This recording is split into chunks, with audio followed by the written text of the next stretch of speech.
Front row MMA here at the Helix Dublin. Cage Warriors 70 with a victorious Paul Redmond. It was a...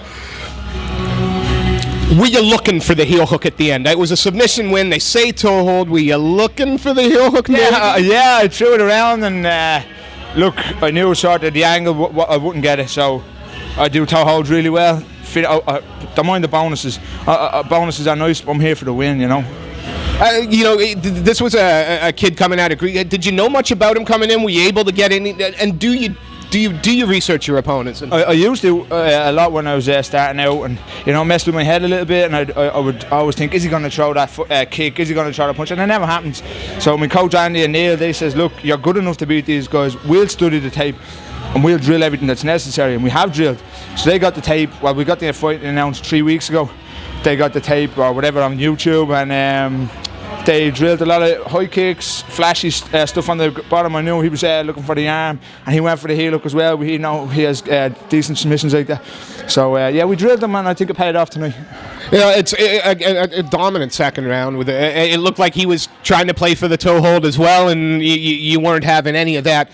Where do you want to go next? I mean, Stevie Ray, how far away are you from a shot at that title? That's not up to me to decide. That's Graham and Ian Dean and my coach Andy. Well, no, I don't call people out. I come in here to have a good time, and tonight I really enjoyed myself. I want to go enjoy myself tonight, and then we'll worry about that, you know. Is the ambition? It's got to be the ambition over the next sort of 12. I would imagine 12 months a Cage Warriors title, or am I rushing things a bit? No, I mean 12 months would be nice. You got to get the wins. Obviously, that wasn't no disrespect to Alexis, but I don't think he would have been a higher ranked sort of guy than I would like to fight, because I mean you're not going to get above not fighting those good guys. So yeah, I'd like to get someone a little bit better next time. Team Rhino have had a really good night tonight. There, the amateurs was looking good. How important is that team to you? And of course, Neil. I mean, being from the UK, it's Neil's the guy we know first from Team Rhino because he's represented at the USA. How important is it for you to have that team behind you and a guy like Neil? And as I said, to just there with another interview with Severe. Severe. Yes. No, Andy and Neil, they're really close to my heart, and Team Rhino, I love those guys, really do. A performance like that, you've talked about the team. There's got to be sponsors that you'd like to thank. Is there anyone you'd like to give a shout out to, or sponsors you'd like to thank for this fight and performance? Yeah, Dave McConkey, he works endless with me with my strength and conditioning.